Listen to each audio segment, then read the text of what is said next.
Hello दोस्तों, हमारे YouTube channel first sight education पे आप सभी का स्वागत है। सबसे पहले तो भाई हमारे साथियों और विद्यार्थियों को भी राम राम। दोस्तों, आज का जो हमारा टॉपिक रहेगा हरियाणा ग्राम सेवक का एग्जाम, जो कि 9 जनवरी को मॉर्निंग शिफ्ट में कंडक्ट कराया गया था। उसमें पंचायती राज और हरियाणा पंचायती राज से कैसे कैसे क्वेश्चन पूछे गए हैं उन सभी को हम विस्तार से पढ़ेंगे। 9 से 10 क्वेश्चन आपके पूछे गए हैं, लेकिन आज की क्लास में हम 9 से 10 क्वेश्चन नहीं भाई 20 से 30 क्वेश्चन डिस्कस करेंगे, क्योंकि हर क्वेश्चन के कोरोस्पोंडिंग 4 ऑप्शन होते हैं आपके, जिससे आपका क्वेश्चन 20 से 30 हो जाते हैं और सभी को बिल्कुल बारीकी से आपको पढ़ाया जाएगा। दोस्तों, आज का हमारा जो मॉक टेस्ट है, मॉक टेस्ट नंबर 6 है। इससे पहले मॉक टेस्ट 5 में हम जो 10 जनवरी को एग्जाम हुआ था उसको हमने डिस्कस किया है। दोस्तों, चैनल पे नए आए हैं तो भी चैनल का सब्सक्रिप्शन जरूर कर लें, क्योंकि आपकी एग्जाम तक ऐसे ही मॉक टेस्ट चलते रहेंगे और सब्सक्रिप्शन करने से आपको क्या होगा, नोटिफिकेशन टाइम टू टाइम मिल जाएंगे भाई। ठीक है, इससे पहले हमने जो महत्वपूर्ण धाराएं हैं, जो पीछे के 5 मॉक टेस्ट है, उसमें बहुत ही महत्वपूर्ण क्वेश्चन कराए हैं भाई। ठीक है भाई, तो भाई आपको डिस्क्रिप्शन बॉक्स में उनका लिंक मिल जाएगा वीडियोज का, आप वहां पे जाके उनको चेक कर सकते हैं भाई। ठीक है भाई, चलो भाई आज की क्लास की शुरुआत करते हैं और हमारा पहला क्वेश्चन लेते हैं। अध्याय के ऊपर क्वेश्चन है भाई, चैप्टर के ऊपर क्वेश्चन है। सबसे पहले आप जब हरियाणा पंचायती राज पढ़ें तो क्या करें भाई, चैप्टर को याद करें। चैप्टर 22 चैप्टर हैं, तो ये याद रखें भी चैप्टर के अंदर क्या दिया हुआ है, फिर किस चैप्टर के कोरोस्पोंडिंग कौन कौन सी धाराएं हैं, धाराओं की रेंज याद करें भाई। हमने लास्ट क्लासेज के अंदर ये आपको बहुत ही अच्छे से समझाया है, आप जाके चेक कर सकते हैं। हमारी 23 क्लास हो चुकी हैं, 188 तक धाराएं कंप्लीट हो चुकी हैं। 4-5 क्लासेज और होंगी, 280 धाराएं कंप्लीट हो जाएंगी, आपका सिलेबस कंप्लीट हो जाएगा भाई। ठीक है भाई, पहला क्वेश्चन देखिए क्या दिया गया है। हरियाणा पंचायती राज अधिनियम 1994 का कौन सा अध्याय जिला परिषद के कार्य व कर्तव्यों की बात करता है। यानी कि कहा गया है कि भाई वो कौन सा चैप्टर है जिसमें जिला परिषद के कार्य व कर्तव्यों की बात हुई है भाई, ये क्वेश्चन पूछा गया है। इसके साथ में आपको थोड़ा सा बता देते हैं। चैप्टर फर्स्ट में क्या है कि शॉर्ट टाइटल दिया गया है, डेफिनेशन परिभाषाएं दी गई हैं, जिसको प्रीलिमिनरी बोला गया है भाई। चैप्टर सेकंड में क्या है कि भाई ग्राम पंचायत, पंचायत समिति और जिला परिषद के कुछ नियम है, जिसमें उसके कार्यकाल की बात, उनकी ओथ की बात यानी कि शपथ की बात, उनके रेजिग्नेशन की बात, और भाई कुछ इमरजेंसी के अंदर वैकेंसी खाली हो जाए तो क्या है उनको किस प्रकार भरा जाएगा, चैप्टर सेकंड में बताया गया है। यानी कि फिर बात आती है चैप्टर 3 भाई। चैप्टर 3 से चैप्टर 6 तक ग्राम पंचायत की बात हुई है, और चैप्टर 7 से चैप्टर 12 तक पंचायत समिति की बात हुई है, और चैप्टर 13 से चैप्टर 18 तक जिला परिषद की बात हुई है, और चैप्टर 19 में इन तीनों के चुनाव की बात हुई है, ग्राम पंचायत, पंचायत समिति और जिला परिषद के चुनाव की बात हुई है। चैप्टर 20 में इनके नियमों की बात हुई है। चैप्टर 21 में मिसलेनियस कुछ दिए गए हैं, और चैप्टर 22 में रूरल डेवलपमेंट की बात हुई है, रूरल डेवलपमेंट की बात हुई है। तो ये चैप्टर 22 है भाई, इस प्रकार आपको डिवीजन याद रखना है। लास्ट क्लास में बहुत अच्छे से समझाया है। अब क्वेश्चन आता है कि जिला परिषद के कार्य व कर्तव्यों की बात कौन से चैप्टर में हुई है। एक बात तो आप यहां से ध्यान रख लें, जो भी ऑप्शन हो आपके पास, जो भी ऑप्शन हो, ये बात जरूर हो जाएगी, जो आंसर आएगा वो 13 से 18 आएगा भाई। 13 से 18 में जब जिला परिषद की बात हुई है तो भाई यहीं पे हमारा आंसर छिपा हुआ है। तो भाई देखिए भाई क्या है, इसमें दिया गया है कि भाई चैप्टर, क्वेश्चन आप लिख लें भाई, जिला परिषद के कार्य व कर्तव्य, जिला परिषद के कार्य व कर्तव्य, कार्य व कर्तव्य भाई।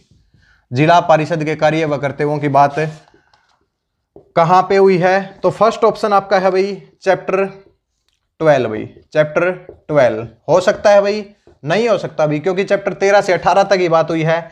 इसके बाद दिया गया है भाई चैप्टर 9 भाई, चैप्टर 9, और थर्ड ऑप्शन है आपका चैप्टर 16 भाई, ये हो सकता है भाई। और फिर फोर्थ है कि भाई चैप्टर एक्स आई भाई, यानी कि चैप्टर 11 भाई। ये आपको 4 ऑप्शन दिए गए थे, आपको बताना है कि जिला परिषद के कार्य व कर्तव्यों की बात कौन से चैप्टर में हुई है। चैप्टर 12, चैप्टर 9, चैप्टर 11 हो सकते हैं, नहीं हो सकते भाई, क्योंकि 13 से 18 तक तो जिला परिषद की बात ही है। तो भाई क्या होगा भाई, चैप्टर 16 हो जाएगा, जिसके अंदर क्या बात हुई है, जिला परिषद के कार्य व कर्तव्यों की बात हुई है। जिला परिषद के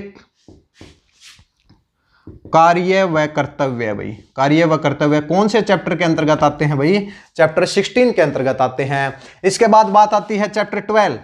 देखिए 6 से जो 7 से 12 है, 7 से 12 जो चैप्टर हैं उसके अंदर क्या बात हुई है भाई, पंचायत समिति की बात हुई है। और जो चैप्टर लास्ट चैप्टर होता है, जैसे कि 18, ये क्या हो गया,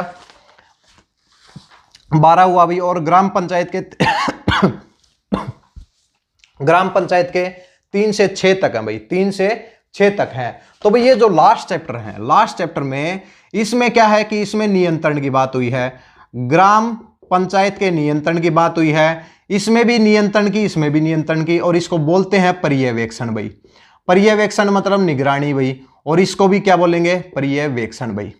ये आप याद रखें भाई, जो लास्ट चैप्टर हैं उसमें क्या होगा, ग्राम पंचायत, पंचायत समिति और जिला परिषद के नियंत्रण की बात हुई है। यानी कि पर्यवेक्षण भी नियंत्रण ही होता है, निगरानी होती है भाई। ठीक है, 6, 12, 18 में बात हुई है। तो 12 में क्या बात हुई है, 12 में बात हुई है पंचायत समिति भाई।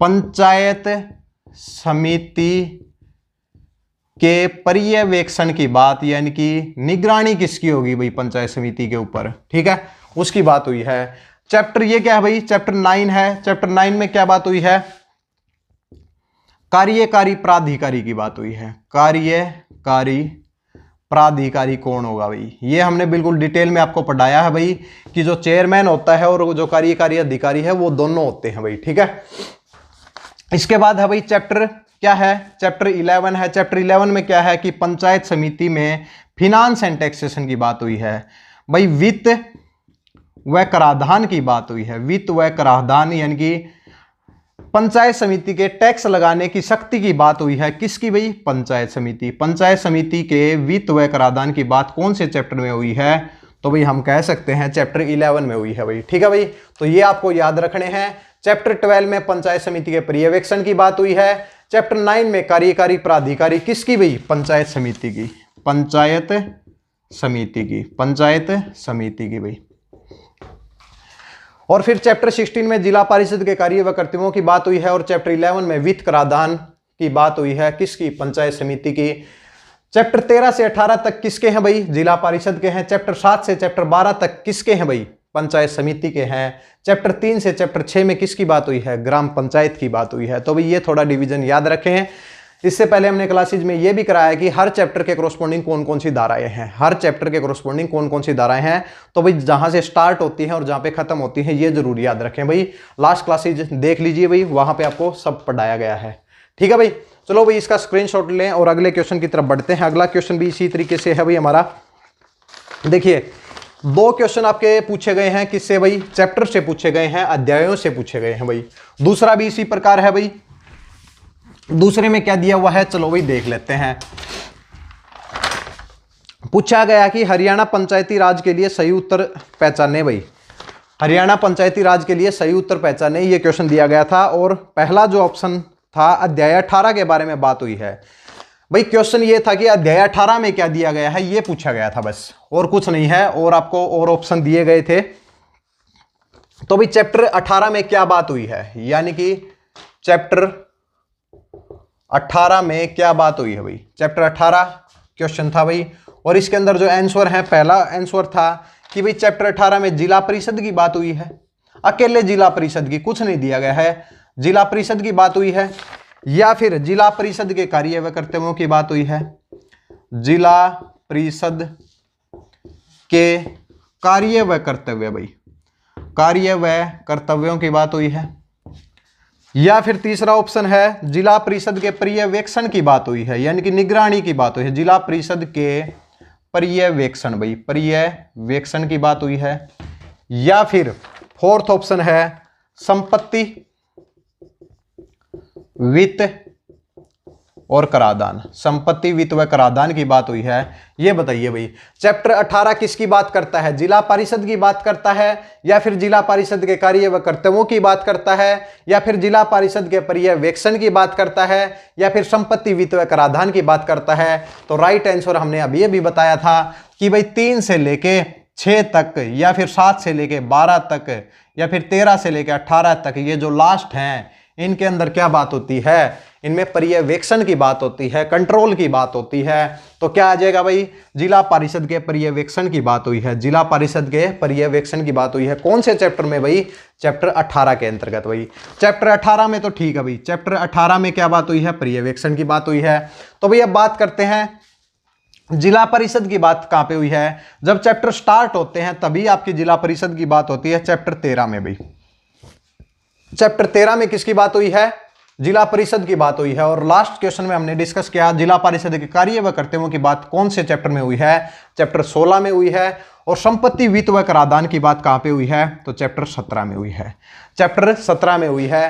तो भाई देख लीजिए 13, 16, 17, 18। अब बचे कितने हैं भाई, कितने चैप्टर और बचे हैं, 2 चैप्टर और बचे हैं भाई, केवल जिला परिषद के 2 चैप्टर और बचे हैं। चलो भाई उनको भी लिख देते हैं। पहले तो ये हमारा क्वेश्चन हो गया भाई। अब आगे चलो भाई इसी में ऐड कर देते हैं भाई, आपको स्क्रीनशॉट तो ले लेंगे भाई आप साथ साथ में। तो भाई चैप्टर इसमें क्या बात हुई है, जिला परिषद के, जिला परिषद के कार्य के संचालन की, कार्य के संचालन, जिला परिषद के कार्य के संचालन की बात यानी कि कंडक्ट ऑफ द बिजनेस भाई, कंडक्ट ऑफ बिजनेस यानी कि बिजनेस के संचालन की बात कौन से चैप्टर के अंतर्गत हुई है, तो भी चैप्टर 14 में हुई है। किस में हुई है, चैप्टर 14 में हुई है। और फिर चैप्टर 15 भाई, चैप्टर 15 में क्या बात हुई है, जिला परिषद, जिला परिषद के, जिला परिषद की कार्यकारी, कार्यकारी प्राधिकारी यानी कि कार्यकारी प्राधिकारी कौन होगा भाई, जिला परिषद का, ये बात हुई है। तो भाई इसके अंदर क्या होते हैं, मुख्य कार्यकारी अधिकारी होता है, मुख्य कार्यकारी अधिकारी होता है कार्यकारी प्राधिकारी में भाई, ठीक है।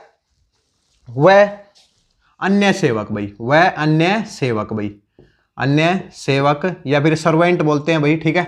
अन्य सेवक कौन से चैप्टर के अंतर्गत भाई, चैप्टर 15 के अंतर्गत है, चैप्टर 15 के अंतर्गत है। याद कीजिए भाई चैप्टर 13 के अंदर तो जिला परिषद की बात हुई है, चैप्टर 14 के अंदर जिला परिषद के कार्य व संचालन की बात हुई है।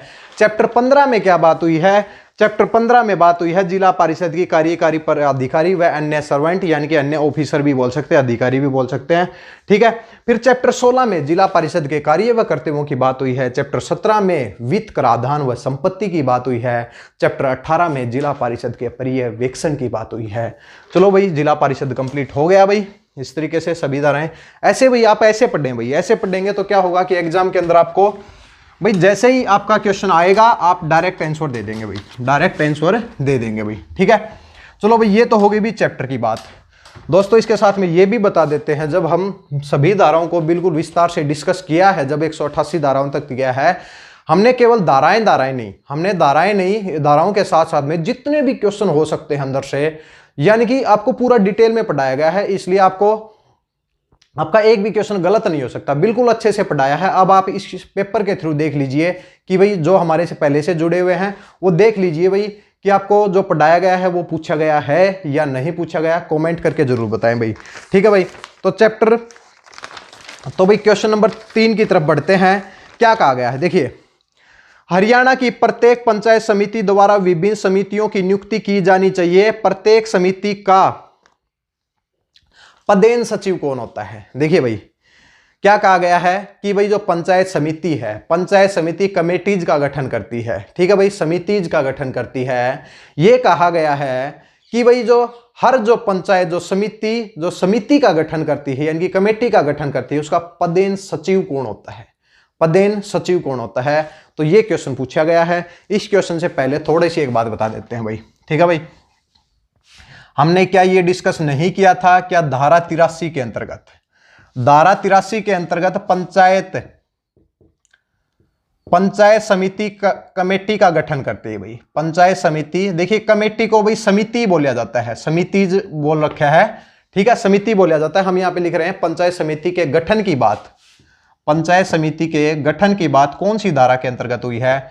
कुछ क्वेश्चन बना रहे हैं भाई, धारा 83 के अंतर्गत पंचायत समिति के गठन की बात हुई है भाई। अब बात आती है कि भाई ग्राम पंचायत में भी क्या ऐसी कोई धारा है। हाँ भाई ग्राम पंचायत में भी है, धारा 22। धारा 22 में क्या है कि ग्राम पंचायत में कमेटी के गठन की बात हुई है, में कमेटी के गठन की बात, यानी कि उप समिति बोल सकते हैं भाई, उप कमेटी या फिर उप समिति बोल सकते हैं, उप समिति के गठन की बात हुई है, के गठन की बात हुई है। इसके बाद पूछा जाए कि भाई अगर ये जिला परिषद में भी कोई धारा है। हाँ भाई यहां भी है धारा 139 भाई, जिला परिषद की, जिला परिषद की समिति यानी कि कमेटी भाई। ठीक है भाई, एग्जामिनर कुछ भी दे सकता है, समिति भी लिख सकता है, कमेटी भी लिख सकता है, और इंग्लिश में तो कमेटी होती है भाई। ठीक है भाई, तो भाई धारा 83 के अंतर्गत क्या करती है, पंचायत समिति कमेटीज का गठन करती है। धारा 22 के अंतर्गत ग्राम पंचायत कमेटीज का गठन करती है, और इसके साथ में धारा 139 में जिला परिषद कमेटीज का गठन करती है। अब क्वेश्चन पूछा गया है कि पंचायत समिति कमेटीज का गठन करती है, बताइए उन कमेटीज का जो पदेन सचिव कौन होता है, उन कमेटीज का पदेन सचिव कौन होता है। तो भाई आपका जो राइट आंसर होगा, इसके अंदर आपको ऑप्शन दिए गए हैं। एक तो दिया गया है कार्यकारी अधिकारी भाई, कार्यकारी अधिकारी भाई। क्वेश्चन आप साथ साथ नोट कर लें भाई, या फिर आपको डायरेक्ट याद हो जाते हैं तो बहुत अच्छी बात है भाई। इसके साथ में कमिश्नर यानी कि आयुक्त है भाई, आयुक्त है, या फिर राष्ट्रपति होता है, राष्ट्रपति होता है। और फोर्थ ऑप्शन आपका दिया गया है, यहां पे एक चीज आपको बताएंगे भाई, अध्यक्ष भाई, अध्यक्ष भाई। ठीक है, ये चार ऑप्शन आपको दिए गए हैं। देखिए भाई, यहां पे आपको थोड़ी सी एक सोचने वाली बात रहेगी। देखिए हमने क्या डिस्कस किया है कि देखिए चेयरमैन और वाइस चेयरमैन किस में होते हैं भाई, पंचायत समिति में होते हैं।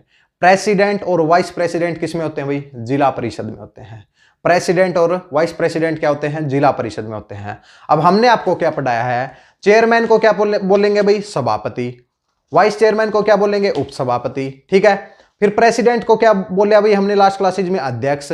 और वाइस प्रेसिडेंट को उपाध्यक्ष भाई, उपाध्यक्ष। ये टर्म हमने यूज की है। लेकिन देखिए यहां पे एग्जामिनर ने क्या किया है, एग्जामिनर ने किया है कि भाई बताइए कि भाई चेयरमैन की बात की है, लेकिन चेयरमैन में अध्यक्ष दे दिया गया भाई, अध्यक्ष दे दिया गया। चेयरमैन की जगह उसने वर्ड क्या यूज किया है, अध्यक्ष यूज किया है, लेकिन हमने क्या यूज किया था, सभापति यूज किया था भाई। ठीक है, इसलिए हम कहते हैं कि भाई जब भी आपका ऐसा क्वेश्चन आए तो भाई आप इंग्लिश के अंदर भी जरूर देखें भाई, इंग्लिश में एक बार जाके देखें, इंग्लिश का जो क्वेश्चन है उसमें भी देखें कि भाई क्या दिया गया है, क्योंकि सभी के मतलब एक ही होते हैं, सभापति, अध्यक्ष, यानी कि इनको कुछ भी लिख सकते हैं। कई जगह आपको देखने को मिलेगा क्या लिखा जाएगा भाई, चेयरमैन को क्या लिखा जाएगा, चेयरमैन को सभापति लिखा हुआ मिलेगा, या फिर प्रेसिडेंट को कई बार सभापति लिखा हुआ मिलेगा। तो इसलिए इस चीज में कंफ्यूज ना हो, इंग्लिश के वर्ड याद रखें भाई। चेयरमैन और वाइस चेयरमैन किस में होते हैं, पंचायत समिति में होते हैं, और प्रेसिडेंट और वाइस प्रेसिडेंट किस में होते हैं, जिला परिषद में होते हैं। कई बार प्रेसिडेंट ही लिख देता है डायरेक्ट।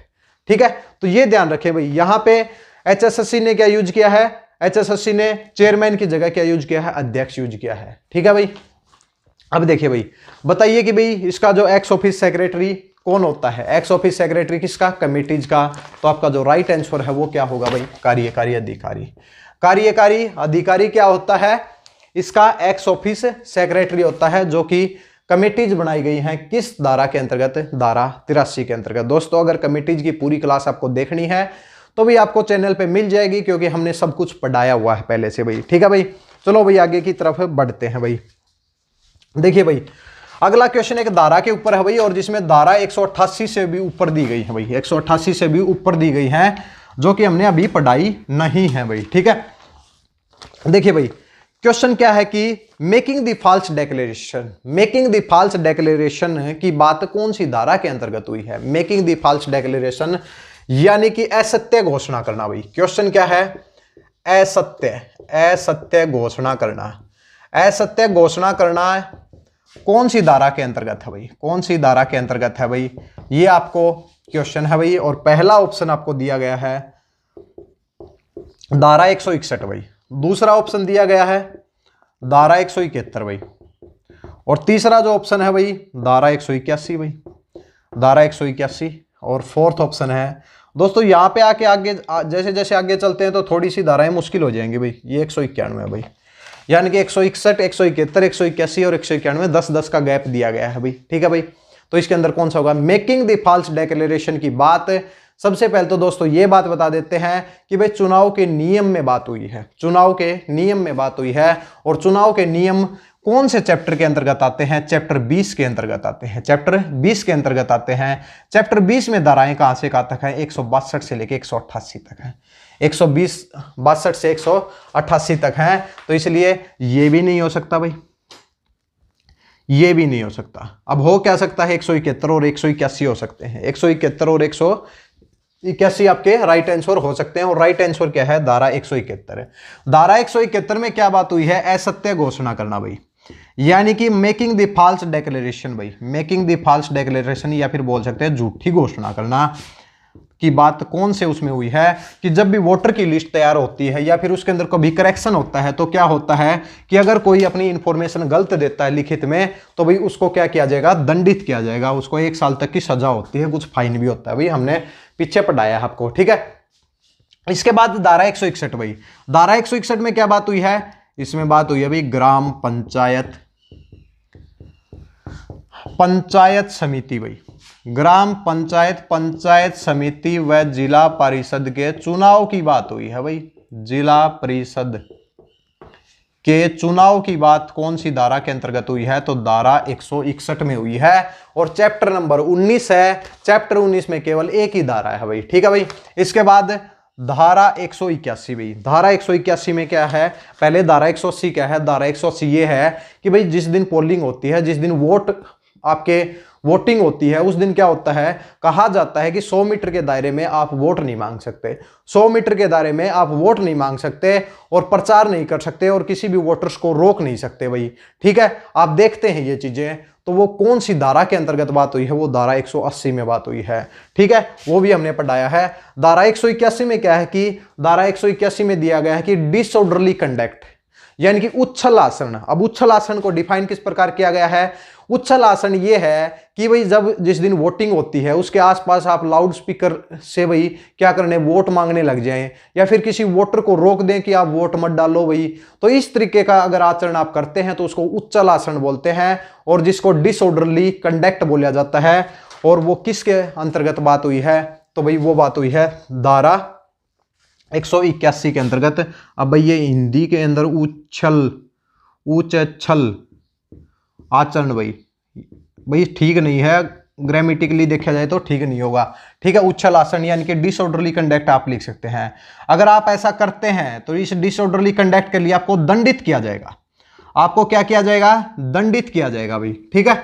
इसके बाद धारा 191 भाई, धारा 191 में क्या बात हुई है, तो भाई धारा 191 में बात हुई है,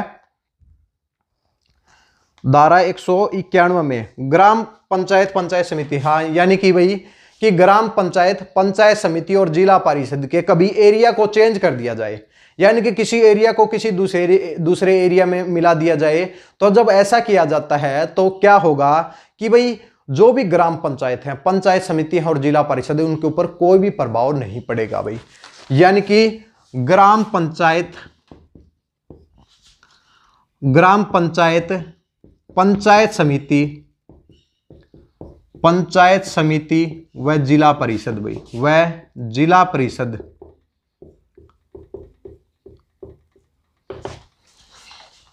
के क्षेत्रफल, अगर उसका कोई बाउंड्री को चेंज कर दिया जाए, क्षेत्रफल परिवर्तन, क्षेत्रफल परिवर्तन पर प्रभाव भाई, पर प्रभाव कहा गया है कि किसी की बाउंड्री चेंज कर दी जाए भाई किसी एरिया की, तो क्या हो जाए, उसका एरिया चेंज कर दिया जाए तो क्या भाई उसके ऊपर क्या जो ग्राम पंचायत एग्जिस्ट कर रही है उसके ऊपर कोई प्रभाव पड़ेगा, कोई प्रभाव नहीं पड़ेगा भाई। किस धारा के अंतर्गत है, धारा 191 के अंतर्गत है, धारा 191 के अंतर्गत भाई। ये मिसलेनियस हमारे बचे हुए हैं, इनको भाई 1-2 दिन के अंदर डिस्कस करते हैं भाई, ठीक है भाई। चलो भाई इसका आप स्क्रीनशॉट लें भाई, ठीक है। तो मेकिंग द फॉल्स डिक्लेरेशन की बात कौन सी धारा के अंतर्गत हुई है, तो भाई आप लिखेंगे कौन सी धारा के अंतर्गत, धारा 171 के अंतर्गत बात हुई है भाई। चलो भाई आगे की तरफ बढ़ते हैं। ये तो हो गए भी हमारे धाराओं के क्वेश्चन भाई। अब कुछ जर्नल क्वेश्चन हैं उनको जल्दी जल्दी आपको बता देते हैं भाई, ठीक है।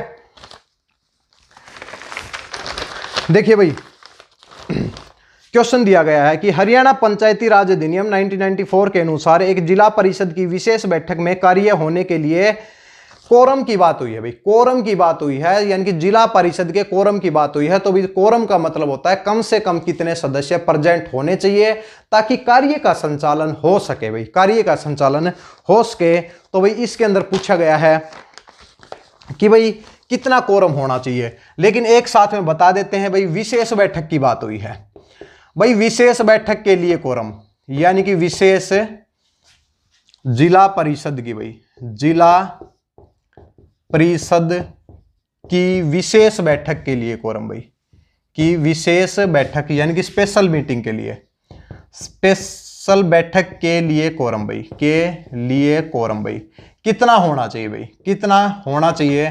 तो भाई देखिए ऑप्शन क्या दिए गए हैं, ऑप्शन दिए गए हैं 1/3 भाई, दूसरा ऑप्शन दिया गया है कि 1/3, तीसरा ऑप्शन दिया गया है 1/2 और फोर्थ ऑप्शन क्या है 1/2, यानी कि 33%, 33%, 50%, 50%। लेकिन इसमें आगे क्या दिया हुआ है, टोटल मेंबर्स भाई, यानी कि भाई कुल सदस्य दिए गए हैं, कुल सदस्यों का 1/3, कुल सदस्य भाई, यहां भी कुल सदस्य भाई,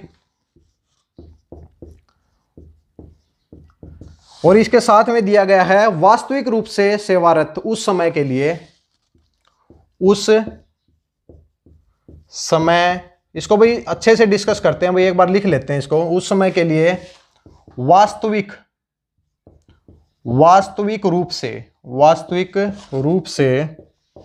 सेवारत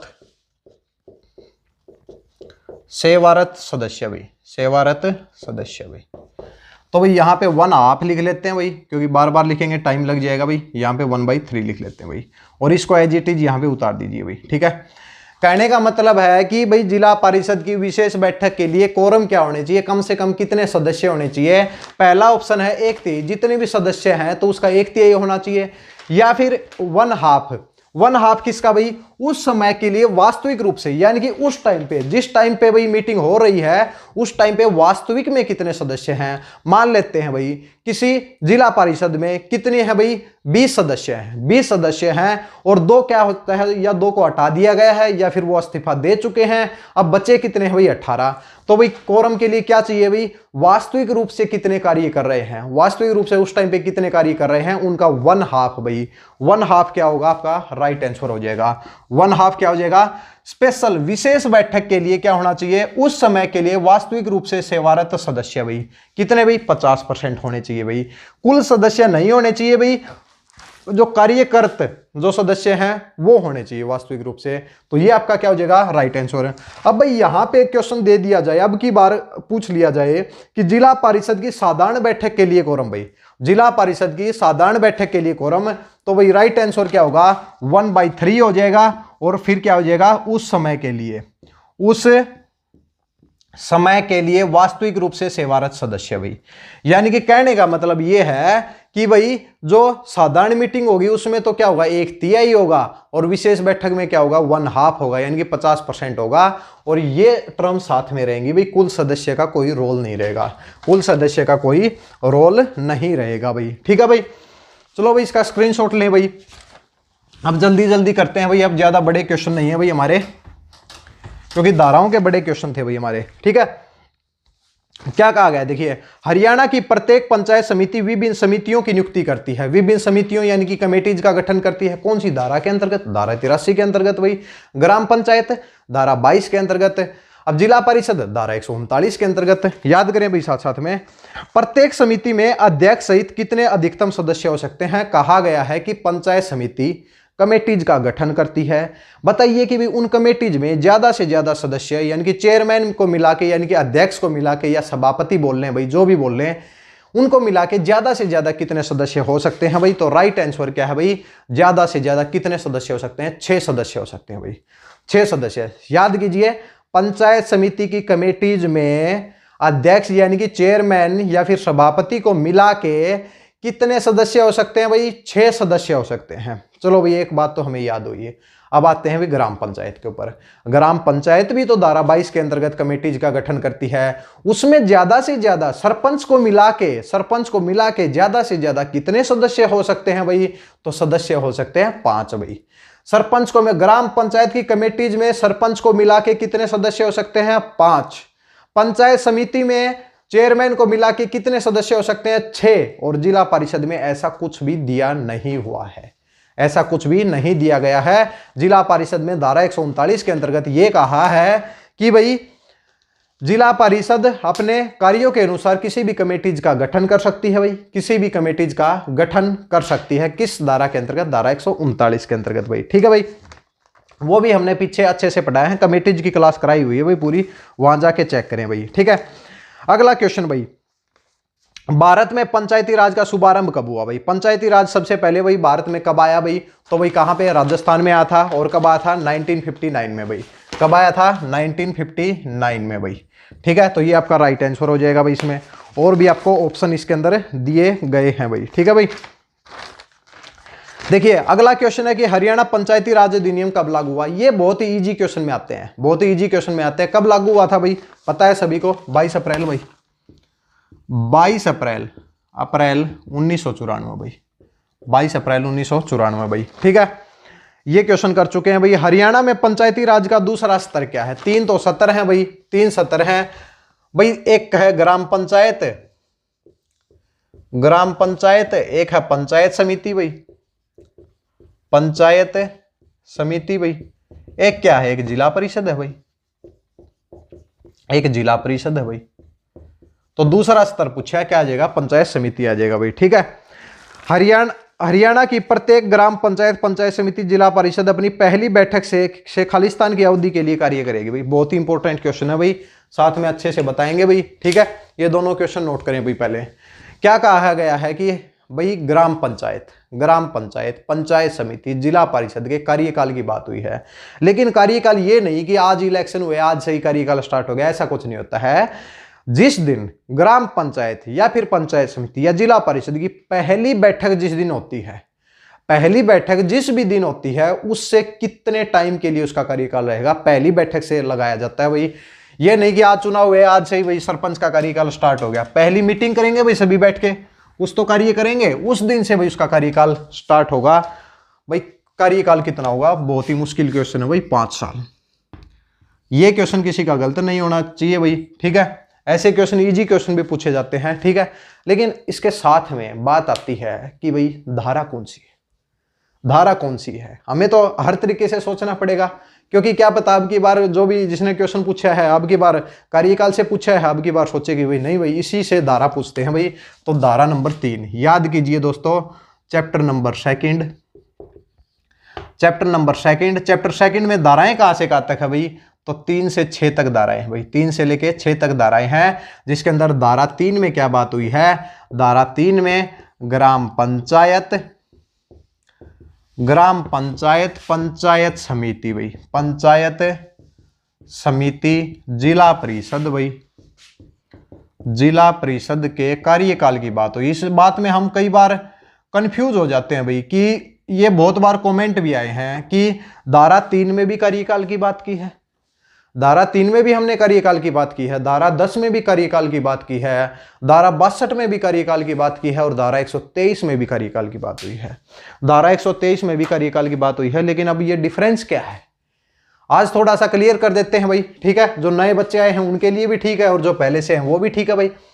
तो भाई इसमें तो कार्यकाल की बात हुई है, तो भाई इसमें क्या है कि पूरी ग्राम पंचायत की, पूरी ग्राम पंचायत के कार्यकाल की बात हुई है। ठीक है, जिला परिषद के कार्यकाल की बात हुई है, और पंचायत समिति के कार्यकाल की बात हुई है। अब धारा 10 में आ जाओ भाई, धारा 10 भाई। अब ये बात बताइए कि धारा 10 ये जो जैसे 6 है, धारा 7 से, धारा 7 से यहाँ पे लिख देते हैं, धारा 7 से और धारा 54 तक, धारा 7 से धारा 54 तक कौन सी है भाई? ग्राम पंचायत है, ग्राम पंचायत है भाई। ठीक है, अब धारा 10 में क्या बात हुई है? सरपंच के कार्यकाल की बात हुई है भाई, सरपंच के कार्यकाल की बात हुई है, सरपंच के कार्यकाल की बात हुई है दोस्तों। इसमें संशोधन भी हुआ है, राइट टू रिकॉल, सब कुछ पढ़ाया हुआ है, क्लास के अंदर नहीं करा सकते भाई। ठीक है, इसके बाद आ जाओ भाई, धारा क्या है? धारा 62 है। धारा 62 में क्या है कि चेयरमैन भाई, चेयरमैन और वाइस चेयरमैन भाई, वाइस चेयरमैन भाई। ठीक है, वाइस चेयरमैन के कार्यकाल की बात हुई है भाई, किसके? वाइस चेयरमैन के कार्यकाल, और उसको हटाने की भी बात हुई है। ठीक है, इसके बाद आ जाओ भाई धारा 123 भाई, धारा 123 भाई, जिसके अंदर क्या होगा? प्रेसिडेंट भाई। भाई ये बात बार बार क्लियर कर रहे हैं, कहीं कल क्वेश्चन कोई गलत करके आ जाए अपने एग्जाम में कि भाई आपने बताया सभापति और हमने लिख दिया वहां पे आ रखा था अध्यक्ष। बता रहे हैं इंग्लिश के अंदर जरूर याद रखें, चेयरमैन, वाइस चेयरमैन पंचायत समिति, प्रेसिडेंट और वाइस प्रेसिडेंट कहां पे हैं? जिला परिषद भाई। ठीक है, अध्यक्ष इन्होंने लिखा है, चेयरमैन के लिए अध्यक्ष लिखा है HSSC ने, तो भाई हमने अध्यक्ष लिखा है जिला परिषद में भाई, तो क्लियर कर रहे हैं भाई ये चीज।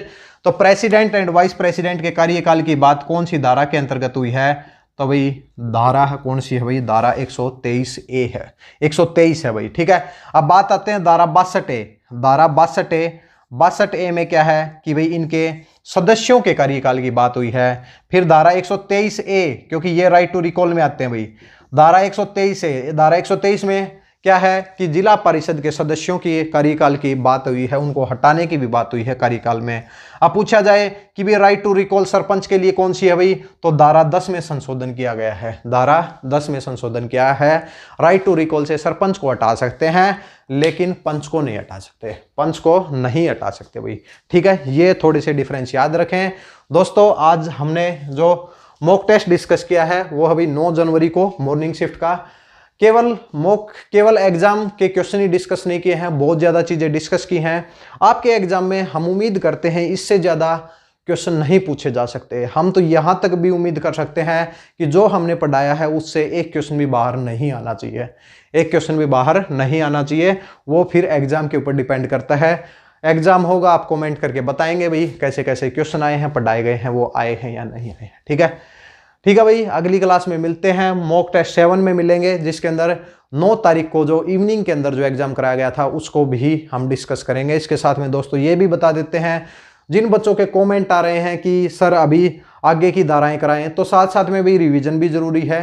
तो रिवीजन हमारा अभी चल रहा है, उसको धारा 1-2 दिन के अंदर वो क्लासेज भी अपलोड हो जाएंगी, यानी कि 4-5 दिन में आपका सिलेबस कंप्लीट हो जाएगा भाई, सिलेबस कंप्लीट हो जाएगा, हमारी तरफ से कंप्लीट हो जाएगा। और फिर साथ साथ में मॉक टेस्ट ही चलेंगे भाई, मॉक टेस्ट चलेंगे। चलो भाई, जो दोस्त नए आए हैं भाई वो चैनल को सब्सक्राइब कर लें भाई, ठीक है, और अपने दोस्तों के साथ शेयर भी करें भाई। चलो भाई, धन्यवाद।